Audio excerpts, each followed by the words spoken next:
vector geometry theorem mid point theorem the first vector theorem triangle बनाउने figure बनाएको हल्का marks आउँछ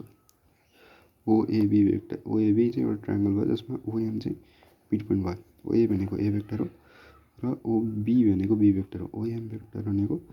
ओ र एम भनेको एम वेक्टर हो यसरी यहाँनिर यसलाई सिधै केमा लेख्ने भन्दाखेरि भाषामा लेख्ने ल्याङ्ग्वेजमा लेख्ने यसरी लेख्दा राम्रो हुन्छ र लेट भन्ने लेख्छ के त एएम वेक्टर बराबर चाहिँ एम वेक्टर छुटेछ एएम वेक्टर बराबर चाहिँ एमबी वेक्टर हुन्छ किनभने मिड पोइन्टले त इक्वल्ली बाइसेक्ट गरिदिन्छ एएम र एमबीलाई त्यही भएर चाहिँ भयो र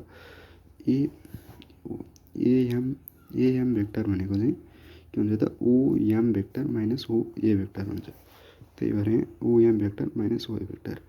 र एमबी वेक्टर भनेको के हुन्छ त ओबी वेक्टर माइनस ओएम वेक्टर हुन्छ त्यही भएर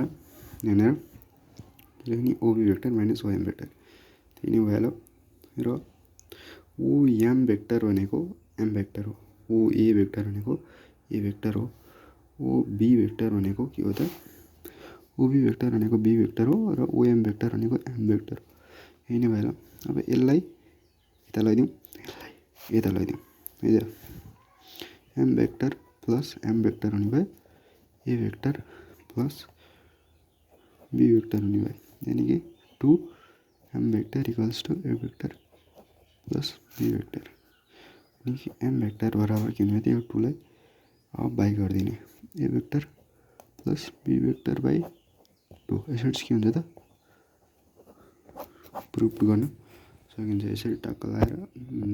वेक्टर थ्योरमलाई फिगर बनाउने भाषा लेख्ने भाषा लेखेर यसरी गर्दाखेरि चाहिँ सजिलो तरिकाले के हुन्छ त प्रुफ गर्न सकिन्छ